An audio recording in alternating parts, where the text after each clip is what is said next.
Alors aujourd'hui, j'ai l'immense opportunité de rencontrer un auteur que je viens tout juste de finir de lire son livre, pardon, et je peux vous dire que ce livre-là contient une histoire très, très intéressante et criante de vérité.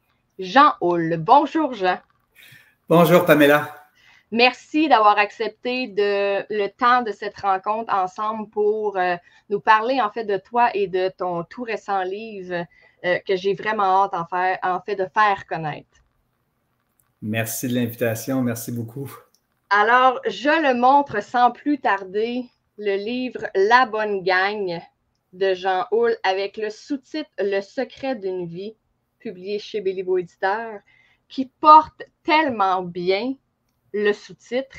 Mais avant de parler de l'histoire, j'aimerais que tu nous parles, pour ceux et celles qui ne te connaissent pas, qui est Jean Houle?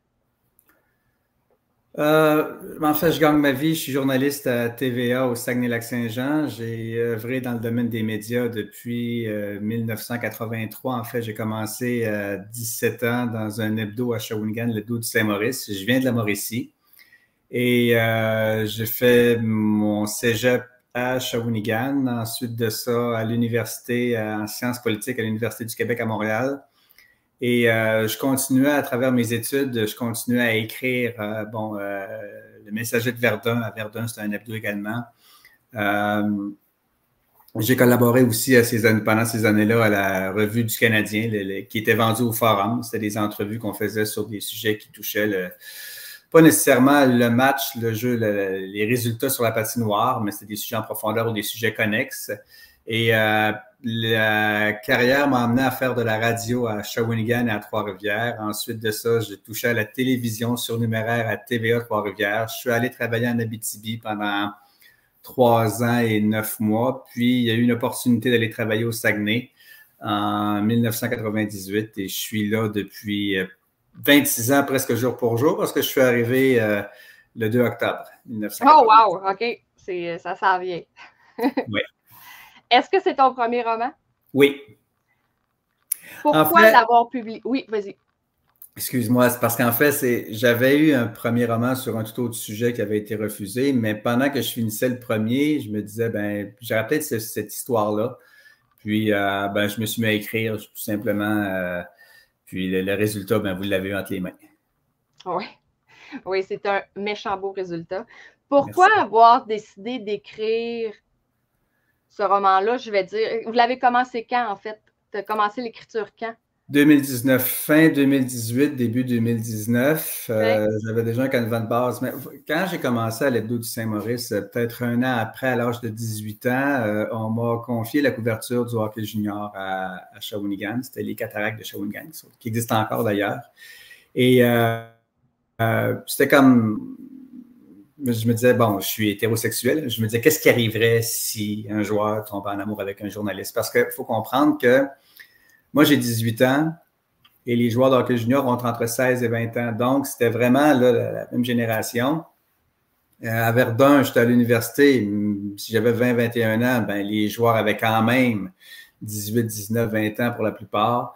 Je suis allé en Abitibi après. J'ai couvert également là aussi du hockey junior. Fait que c'était comme, j'ai toujours un intérêt pour le sport, mais en même temps, ce sujet-là, je le connaissais assez pour me lancer. Je me disais, what if, qu'est-ce qui arriverait si, exemple, on apprenait que la grande vedette du sport professionnel, en réalité, de son sport, est en réalité un homosexuel. Et ça n'a pas vraiment d'impact sur la performance, mais c'est tellement caché, tabou, que je me disais, qu'est-ce qui arriverait si? Et de fil en aiguille, là, je me disais, pour développer une relation avec un journaliste et comment cette relation pourrait carrément être une relation carrément interdite, là, on s'entend. C'est un peu comme si on pourrait la transposer au monde politique, là, la chroniqueur vedette ou l'analyste vedette en amour avec un premier ministre. Fait que c'était un peu ça que je voulais explorer. Et moi, je te le dis, là, quand j'ai compris le but de l'histoire, OK, je vais te laisser, parce que je ne veux pas trop en dire, là, je vais te laisser nous dire, en fait, tu viens d'en parler un peu, mais fais-nous un bref résumé de ton histoire de La Bonne Gang. En fait, Lucas Maltais est le fils d'un joueur de hockey québécois, mais qui a gagné sa vie en Europe au hockey. Et après sa carrière, il revient au Québec et son fils est destiné à devenir une grande vedette. Je le compare un peu dans le livre. En fait, c'est le plus grand depuis Mario Lemieux. Alors, c'est l'équivalent de ce qu'on voit aujourd'hui, le Crosby, McDavid. C'est vraiment de cette race-là. Là. C'est un joueur vedette. Si je voulais que le message porte, il fallait que le joueur ait un impact. Et il découvre ou il réalise à l'adolescence qu'il est homosexuel. Et par un concours de circonstances, ses parents vont l'apprendre. Et son père, tout de suite, lui conseille de toujours garder ça secret parce qu'il ne pourra jamais faire carrière au hockey si ça sort. L'histoire débute dans les années 90 et la mère de Lucas est une Suissesse. Et j'avais choisi cet angle-là parce que ça amenait une autre perspective à la parentalité d'un homosexuel. Alors, autant sa mère veut ou l'encouragerait à se dévoiler, autant son père lui fait comprendre que ça ne marche pas comme ça. Même son agent n'embarquera pas dans cette histoire-là. Il doit protéger, en fait, en fonction de la business, en fonction des revenus publicitaires, on ne peut pas sortir un secret. Il ne doit pas devenir une distraction. Et lui va progresser à travers ça. Midget 3, junior majeur, repêché première ronde, premier choix total par le Canadien de Montréal. En vivant au Québec, évidemment, ça ouvrait davantage l'histoire, où ça donnait un tout autre relief.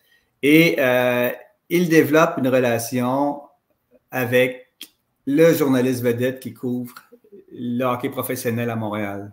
Et c'est une relation qui est interdite. Lucas a quand même une femme dans sa vie, mais c'est davantage pour les apparences. Et Lucas va se servir, devenu capitaine de l'équipe, va se servir de cette même avant, va se servir de cette relation-là pour influencer, orienter certaines décisions de la direction, dans l'espoir ou avec l'intérêt, dit-il, que l'équipe fonctionne davantage ou soit meilleure. Alors, c'est ça un peu, mais sauf que ça ne peut pas durer comme ça et ça nous amène au dénouement. Qu'on ne dira pas. Je préfère. Moi, je t'avoue que avec les histoires qui sont sorties dans les journaux, tu as tellement bien ficelé tout le long de l'histoire que j'aurais pas pensé que c'était lui. J'aurais pas pensé que ça venait de lui, en fait. Fait que, ouais, et à la fin, en tout cas, c'est parce que là, j'ai peur de trop en dire, mais il est tellement, tout le long, ça y enlève rien qu'à la fin, il y ait, mettons, fait des actions pour aider à sortir certaines choses, mais il est tellement humble, il est tellement droit, il a été élevé comme ça aussi, mais il a gardé tellement toute son humilité, puis ça... Mais oui, regarde la marque des plus grands dans la société, les gens qu'on prend en modèle. Ils ont tous l'humilité comme caractère de base, comme point commun. Sidney Crosby est une personne très humble. Patrice Bergeron des Bruins de Boston est un modèle d'humilité. Jean Béliveau incarnait la classe lui-même. Alors, c'est pas incompatible d'être un joueur de hockey vedette, puis quelqu'un qui va être accessible, très terre-à-terre. Mario Lemieux également était quelqu'un qui était très timide dans la vie de tous les jours, mais c'est quelqu'un qui va être très gentil aussi. Ouais. Puis, je parle des modèles au hockey, mais il y en a d'autres également, mais la marque des plus grands, c'est d'abord et avant tout l'humilité. Vous avez le droit de savoir que vous êtes bon, mais en même temps, rester accessible et contrôler votre humeur. Et lui, c'est exactement ce qu'il fait. Ce qu'il réalise à un moment donné, c'est que la fois où il n'a pas pu contrôler son humeur, on s'est rendu compte qu'il y avait des conséquences.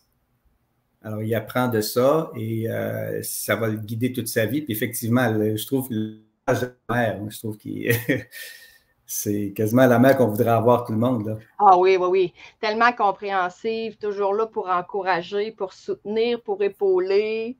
Elle semble beaucoup sans jugement aussi. Hein. Elle ne veut pas trop s'aventurer dans ce qui serait facile à dire puis à lancer sans réfléchir. Oui, c'est pas vrai. Oui, c'est vraiment une mère qui... Heureusement qu'il l'a eu parce qu'elle a réussi à calmer un peu l'ardeur du père dans ses excès d'émotions. Ben, c'est une autre génération aussi, puis c'est une autre mentalité.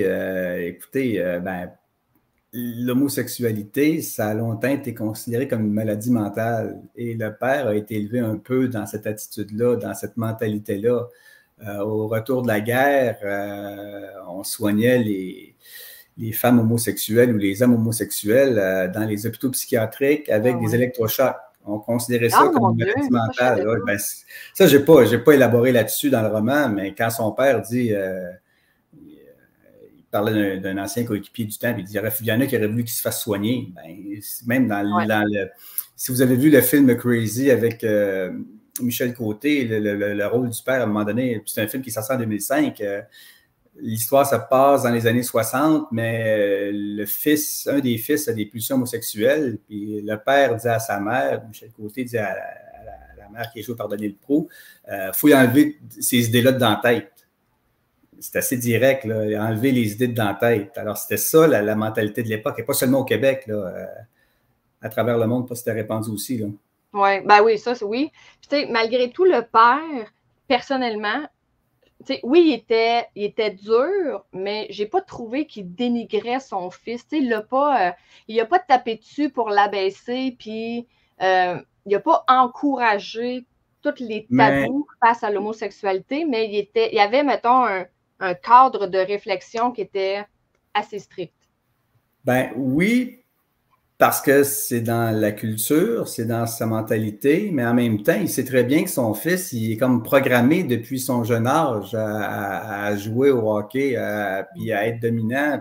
Fait il peut pas renier totalement. Il peut pas jeter le bébé avec l'eau du bain avec le bébé. Il peut pas jeter l'eau du bain avec le bébé. Alors, il doit, à un moment donné, il faut qu'il trouve une façon de dire, bon, ben, regarde, c'est la réalité, c'est comme ça qu'il est. Et si je l'accepte, il y a tellement de parents qui l'ont fait, hein, de renier leur enfant sachant qu'il était homosexuel. Tu sais. Oui, puis il ne veut pas quand on écrit comme ça. J'ai 2 enfants. Là. Ma fille a 22 ans, mon garçon a 18 ans et je m'imaginais s'il m'avait avoué une homosexualité, ben moi, je n'aurais pas jugé. Là, je veux dire, mais en même temps, si moi, je l'avais dit à mes parents, ça aurait pu être une autre réaction sans présumer de rien. Je ne le saurais jamais. Là. Non, mais ça, c'est d'une famille à l'autre, d'une époque à l'autre, c'est tout différent. Je suis pas mal certain que mes parents m'auraient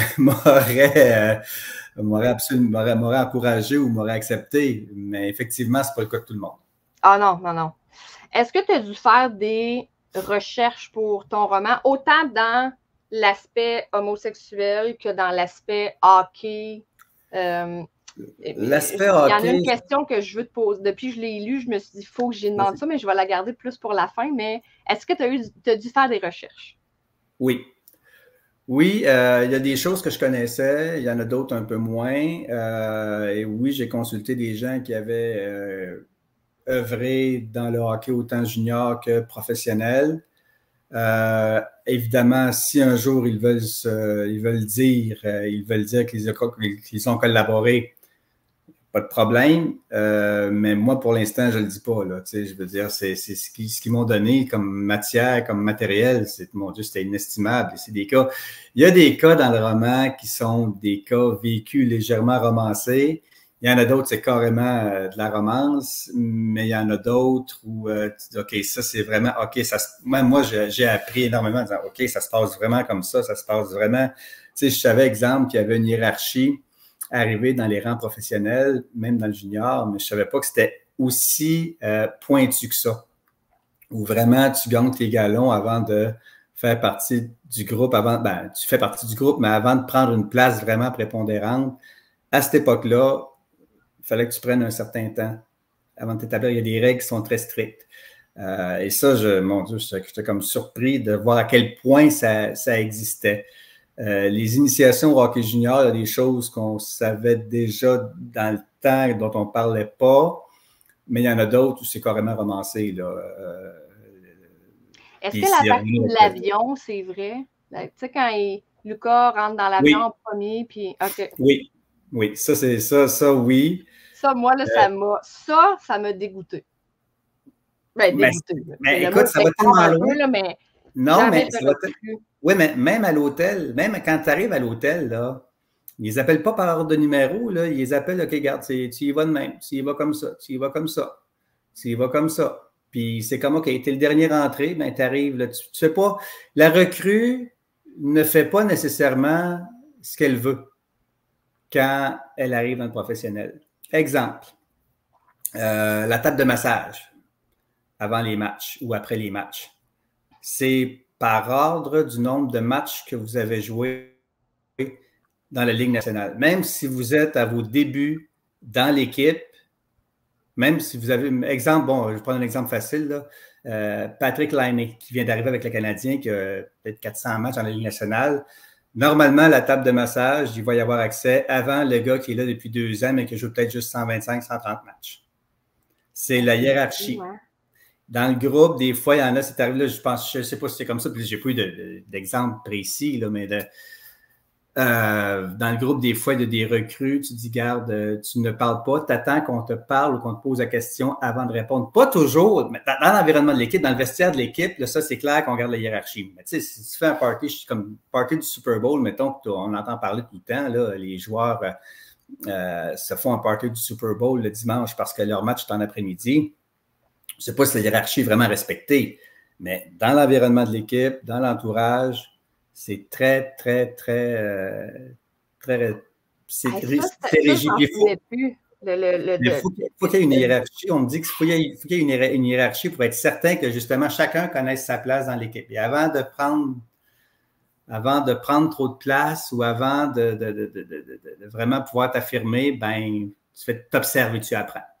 Mais tu sais, je comprends qu'on peut, tu sais, mettons, si tout le monde qui arrive, tout le monde peut déblatérer, parler, ça peut changer l'ambiance de la chambre, ça peut changer l'état émotionnel parce qu'il y en a qui n'ont pas tout le temps de quoi de positif ou de bon à dire, mais d'attendre qu'un te parle avant de parler, je suis comme, hey, tu sais, je me sens comme, je ne sais pas pourquoi ça me vient, mais quand j'étais au secondaire, on avait été dans une ancienne école vraiment vieille où fallait que tu te lèves à côté de ton pupitre pour parler, puis si tu n'écoutais pas, tu avais une tape avec la règle. Là. Ça me fait penser à cette époque-là. Je trouve ça... en tout cas, c'est tout le temps plus facile de critiquer quand on n'est pas là puis qu'on ne sait pas le pourquoi du comment, mais je me dis, ils ont fait tellement d'efforts pour se rendre là, puis ils arrivent là, puis il y a encore de la rigueur, comme, tu sais, déjà, il faut que tu t'entraînes à tous les jours, tu fasses attention à partout où tu vas, il faut que tu fasses fière allure, tu checkes ce que tu manges, tu as une vie quand même qui est très stricte, puis dans ta passion, tu te fais, c'est ça. Tu te moules au gros. Mais je dis pas que c'est encore comme ça. Jusqu'à une certaine époque, ça a été vraiment comme ça. Ça m'a été raconté. Puis c'est comme, OK, ça fait partie de la game. C'est OK, c'est comme ça. Puis on accepte les règles. Comme on parlait d'initiation dégradante dans le temps, bon, ben, tu poses pas de questions parce que c'est comme ça. Puis dans l'armée, tu poses pas de questions parce que c'est comme ça. C'est vrai, ça. Fait que tu laisseras pas un jeune qui arrive à 19, 20, 21, 22 ans dire, OK, là, moi, je remets ça en cause. Moi, je remets ça en question. Moi, c'est pas vrai que je vais agir comme ça. Il faut que tu aies un talent assez exceptionnel pour le faire. Si tu veux vraiment te lancer là-dedans, il faut que tu aies mieux d'avoir un statut, que tu saches comment te présenter. D'abord, ton rendement sur la glace va être irréprochable. Après ça, quand tu parles d'un vétéran, tu es mieux de pas trop l'engueuler, mais tu as une façon de l'aborder. Si vraiment tu veux aller là, mais il faut vraiment respecter la hiérarchie. Il faut gagner ses galons. Il y en a qui sont faites pour ça, puis il y en a que non, mais c'est pour ça qu'on n'est pas dans la Ligue nationale, nous autres. Là, on a parlé plus recherche côté hockey. Côté sentiment homosexuel, est-ce que tu as parlé à des personnes ou tu t'es un peu mis dans la peau du personnage? Je me suis mis dans la peau du personnage. Puis je sais à peu près, bon, il y a des choses qui sont... Il y a toujours comme une espèce de dénominateur commun à ce que tu connais comme situation. Fait que tu le transposes tout simplement. Puis c'est comme ça que Puis j'imaginais simplement le personnage dans sa situation-là, comment, avec le caractère qu'il a, comment il pourrait réagir, comment il le ferait. Est-ce que c'est plausible? Est-ce que c'est crédible? Est-ce que ça se défend? Oui, bon, parfait, excellent. Puis je suis allé comme ça. Je me suis pas... Puis j'aurais pas voulu non plus être trop, ben, je dis pas que ça serait arrivé comme ça. J'aurais pas voulu être trop limité si j'avais vraiment consulté quelqu'un, me dire hey, raconte-moi ton vécu ou raconte-moi ça, si je fais ça, c'est correct. Tu sais. Mais j'aurais pu le faire, remarque, là, je l'ai fait pour le hockey, mais non, de ce côté-là, je suis vraiment allé d'instinct, puis de ce qu'on connaissait, tu sais, avec les risques que ça courait, mais je pense que le résultat est quand même potable. Ben, je pense que c'est quand même, tu sais, le hockey, c'est plus difficile, mais se mettre dans la peau d'un homosexuel, on fait juste s'imaginer à sa place, les émotions, ils déboulent déjà tout en dedans, de cacher, tu sais, de vivre dans le secret tout le temps. Je pense aux jokes qui se disent dans les chambres d'hockey. C'est quand même assez... Je peux comprendre que juste à te mettre dans la peau, ça a quand même été... Ben, il y a eu quelques cas qui se sont déclarés plus tard, mais ça ne dépasse pas le hockey junior ou universitaire. Le professionnel, tu as un espoir là, des Prédateurs de Nashville il n'y a pas longtemps. Luke Prokop, il y a peut-être 2 ans, qui s'est dévoilé. Mais sinon, c'est des joueurs amateurs ou des joueurs qui sont plus vraiment dans le milieu du hockey. Puis oui, c'est difficile. C'est pas tout le monde qui a la carapace pour le faire. Sauf que moi, bon, Lucas les entend quand il est jeune, midget 3A. Il peut en entendre au niveau junior. Mais une fois qu'il arrive dans la Ligue nationale, là, je veux dire, je peux pas répéter les mêmes jokes encore. Puis je peux pas dire, tu sais, je veux dire, ça peut exister, c'est correct. Sauf que lui, là, il est rendu ailleurs. Là, ça fait 5, 6, 7, 8, 10 ans qu'il les entend. Puis à l'étape de sa carapace, il est déjà blindé. Là. Il les a entendus. Il ne les entend plus. Puis il passe à autre chose tout simplement. Et c'est ça que je voulais vraiment exprimer. Là. Mais non, c'était pas une recherche en profondeur sur... peut-être que j'aurais pu aller plus loin, mais en même temps, lui, il se trouve des mécanismes de défense pour être certain que de ce côté-là, il va avoir la paix, il va pouvoir fonctionner. Là, tu viens un peu de me voler ma question de la fin, fait que je vais la dire tout de suite. Donc, parce que j'ai enregistré la capsule de ton livre juste avant notre rencontre et j'ai recommencé ma capsule parce que j'étais en train de dire quelque chose, puis je te pose la question. Tu viens un peu d'y répondre, mais ça existe dans la Ligue nationale. Crois-tu? Puis si tu ne peux pas répondre, c'est correct. On respecte la vie privée, mais est-ce que tu penses que ça existe? Proportionnellement par rapport à ce qu'on voit dans la société, il doit y en avoir. Il y en a, mais d'abord, je pensais que tu me posais la question directement, là, mais ne cherchez pas dans Lucas Maltais un visage ou un modèle que vous connaissez dans la Ligue nationale. Non, je ne l'ai même pas pensé à ça. C'est une question qu'on m'a posée souvent, par contre. Est-ce que c'est quelqu'un que tu connais? J'ai dit non, pas du tout, pas du tout.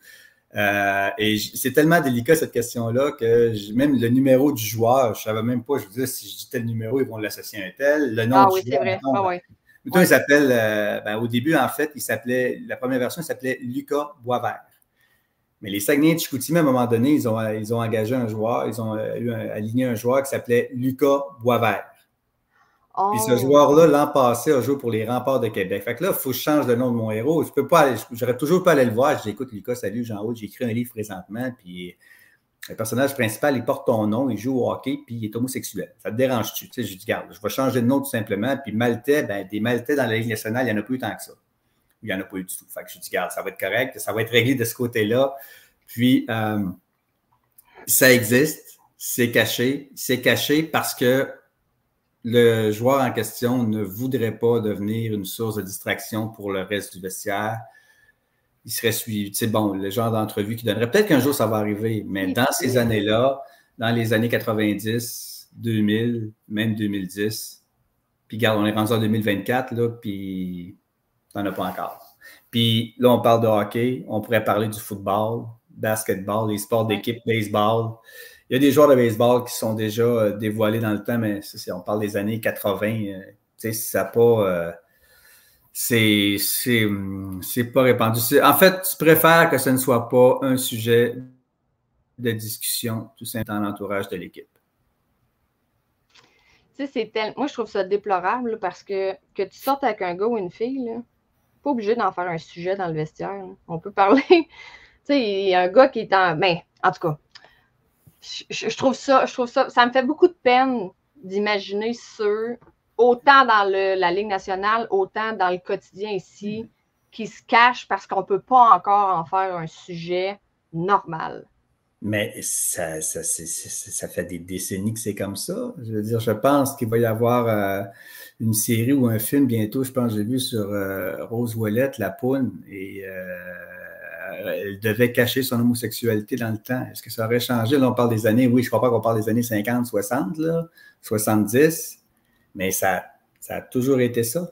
Je dis, c'est sûr que tu as raison sur un point, ce n'est pas une nouvelle en soi. Mais pour certains, c'est une question qui dérange. Et dans un milieu où le groupe doit être uni, orienté vers un seul objectif qui est la victoire ou la performance sur la glace, ben, tu ne veux pas qu'un sujet comme celui-là devienne une distraction, peut-être pas nécessairement dans le groupe, mais tout le bruit que ça fait autour. Je ne sais pas si tu as vu le film 42, l'histoire de Jackie Robinson.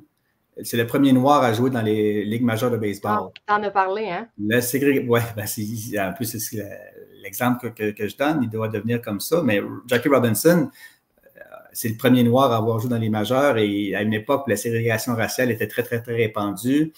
Il est très bon joueur et c'est l'un des meilleurs joueurs de son équipe en partant.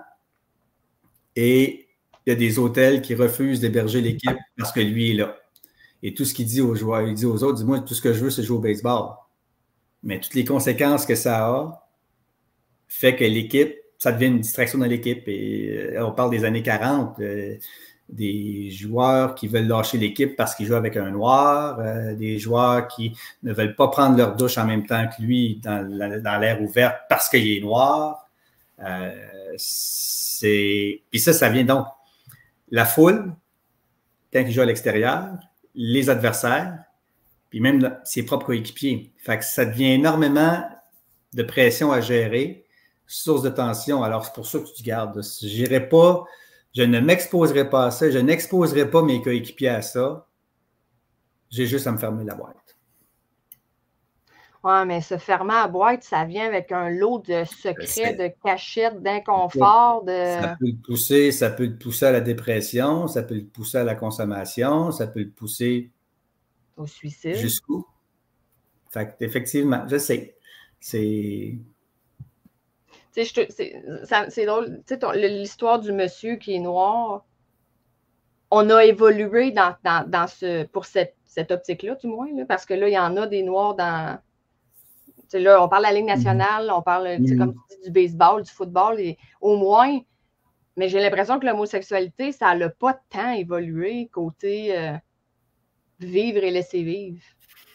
Il y a comme un aspect là-dedans qui est encore. Puis, tu sais, je dis pas qu'il n'y a plus de racisme, là, vraiment pas, je sais qu'il y en a encore, mais côté professionnel, ça semble quand même moins pire. L'homosexualité, je trouve pas. Ben, en fait, si je provoque la réflexion, tant mieux, mais mon propos dans le livre, c'était pas de prendre position à savoir. Non, je comprends. Peut-être vers la fin, bon, tu as compris effectivement où est-ce que j'arrive, là. Mais je ne sais pas pourquoi c'est comme ça. C'est comme on dirait, c'est dans la culture. Ça fonctionne comme ça, puis tu suis comme ça. Puis qu'est-ce qui arriverait? Puis là, on n'a même pas parlé de l'armée canadienne ou de l'armée américaine ou de n'importe quelle force d'armée militaire, les forces militaires. Tu sais, je veux dire, tu es un groupe où ta vie dépend de ton voisin quasiment littéralement quand tu es sur un champ de bataille. Puis parce qu'il est gay ou pas, tu ne pourras pas y faire confiance. Jusqu'où ça va, je ne le sais pas. Il y a des choses que je n'ai pas vécues non plus, pas d'expérience, pas de proches qui ont vécu ça pour avoir une opinion directe sur le sujet, mais c'est un questionnement qui se pose. Et justement, dis-moi, Jean, je pose tout le temps la question, autant pour un développement personnel que pour un roman, parce que je trouve qu'il y a tout le temps une raison pour laquelle on écrit un livre. Là. Tu sais, tu viens de dire que le but de ton roman, c'est pas de créer un débat, c'est pas de créer. Tu veux pas prendre place sur qu'est-ce qui est bon, pas bon, qu'est-ce qui perdure pas. Mais c'était quoi ton objectif? Avec quoi tu voulais que le lecteur ressorte de ce roman-là? Exactement ce que tu m'as dit au début. J'avais pas d'autre prétention que d'écrire une bonne histoire, que de raconter une bonne histoire. Ah ben là, tu l'as eu avec brio. Merci beaucoup. Mais puis si ça suscite la réflexion, tant mieux. Si ça, ça a un impact, je vais être très heureux, très fier. Mais au départ, l'intention, c'est je veux raconter une bonne histoire, je veux qu'elle se tienne, je veux que le cœur, le développement, je veux que tout ça soit bien tricoté, bien ficelé pour qu'à la fin, le lecteur se dise OK, c'est bon. J'ai vraiment passé un bon moment, puis j'ai peut-être le goût de le recommencer. Fait que si ça, si je réussis ça, ben, je serai déjà très, très, très, très fier. Tu l'as réussi. Tu l'as réussi. Merci 1000 fois. 2 dernières questions avant de te laisser aller. Un, est-ce que tu as, peut-être, si tu peux le dire, d'autres projets d'écriture?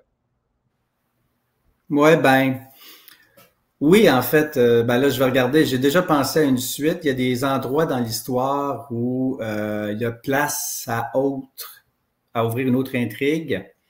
Sauf que mon intention à ce moment-là, c'est de sortir Lucas de la patinoire. Je pense pas recommencer à l'endroit où j'ai fini, puis de continuer à travers ça. Je pense que le sujet va être déjà... Mais on verra. Mais j'ai déjà commencé à plancher. J'ai déjà peut-être une... Mais je suis au début, là. C'est peut-être 10-15 pages. C'est pas... Même personnage. Ah, c'est clair. Il y a une suite. Il y a une suite. Il y a une suite. Il y a une suite. Je veux dire, sauf que dans ce cas-là, il va peut-être être confronté à des actions, des décisions qui ont été prises dans le passé. Et ça, on va encore essayer de rester dans l'air du temps. Mais effectivement, il y a un point de départ dans l'histoire que je ne soupçonnais pas quand je l'ai écrit, mais quand je repensais à quelle suite je pourrais donner, j'ai dit, on va commencer par... Puis là, c'est comme, OK. Là, il y a comme regarde, il y a comme un paquet d'horizons possibles, là. Ah oui, mais je ne suis pas rendu là encore. Là. Je vais voir, là. Mais si j'ai déjà tu as besoin d'un bêta lecteur. Ah, ça va me faire un grand plaisir. Ça va me faire un grand plaisir. Je veux un peu avoir le punch avant tout le monde, là, mais... Oui, mais c'est pas en plus un bêta lecteur, mais pas pour être sûr de me faire dire « Ah, c'est bon, j'en continue. » Je dis « Garde, j'imagine que si tu aimes moins ça, tu vas me le dire aussi. Comme c'est ça que je veux. Ouais, c'est ça que je veux. Ouais. Est-ce que les gens peuvent te suivre sur les réseaux sociaux? As-tu une page d'auteur, Instagram? J'ai ma page Facebook habituelle. Je devrais probablement créer une page d'auteur parce que je ne pensais pas que ça susciterait autant d'intérêt que ça. J'avais demandé je sais que Palombe Béliveau m'avait recommandé de partir une page, un Instagram. Ouais. J'ai déjà un compte Instagram, puis il faudrait que je le réactive. Ça peut se faire. Ben, je l'ai activé, mais je n'ai rien mis encore dessus. Il faudrait bien que j'active. TikTok, à un moment donné, ça c'est drôle. J'avais demandé à mon garçon, je ne connais pas très familier avec TikTok, je disais à mon garçon, peux-tu m'aider? Il a fait. Mais il y a 18 ans, je dis OK, qu'est-ce que je t'ai? Il dit Papa, pour être sur TikTok, il faut être drôle. Bon, c'est beau. Oh! OK.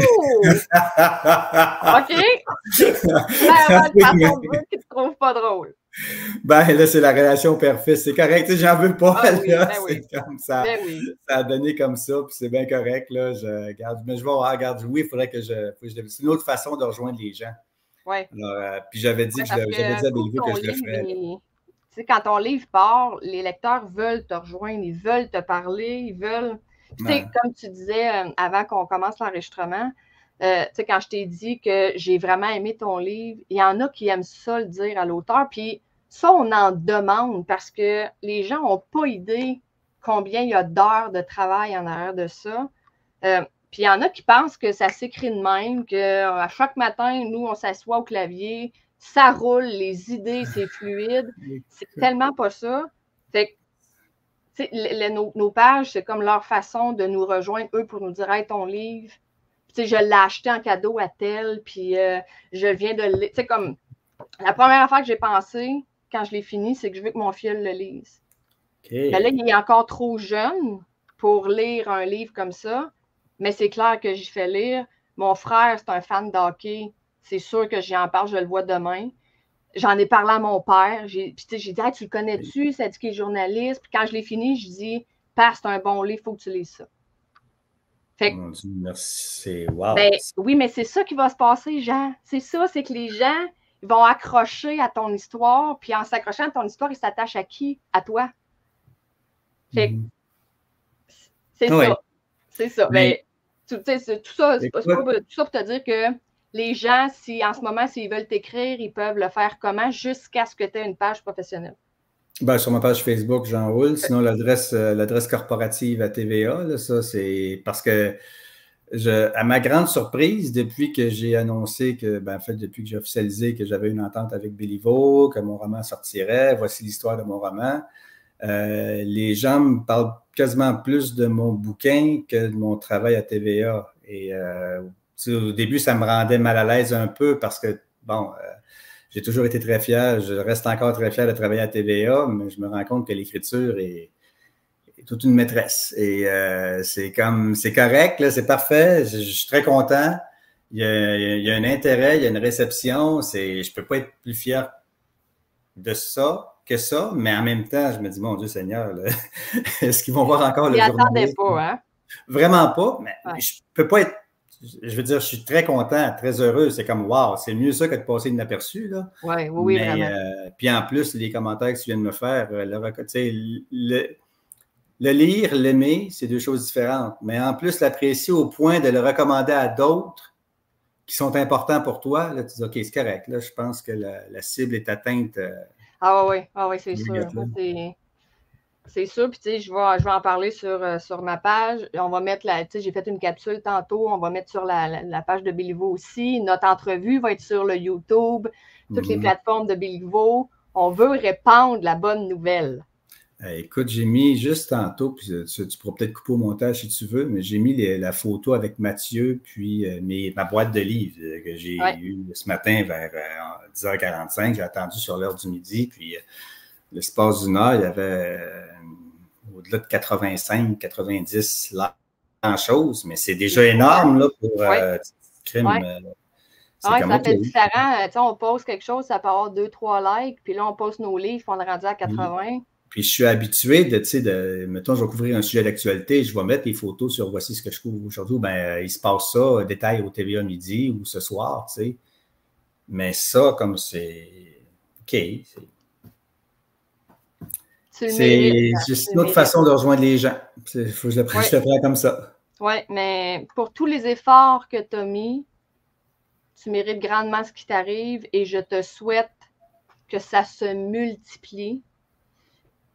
Et je te souhaite sincèrement là, que dans quelques mois, on puisse voir le best-seller sur ton livre. Je te le souhaite. Merci beaucoup. Vraiment. Merci beaucoup. Du profond de mon cœur. Merci d'avoir pris le temps avec nous aujourd'hui. J'aurais pu continuer comme ça pendant encore 1 heure, mais...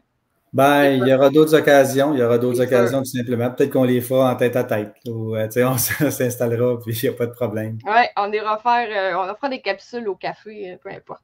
Merci beaucoup, Jean. Merci à toi, Pamela. À la prochaine. Bye bye.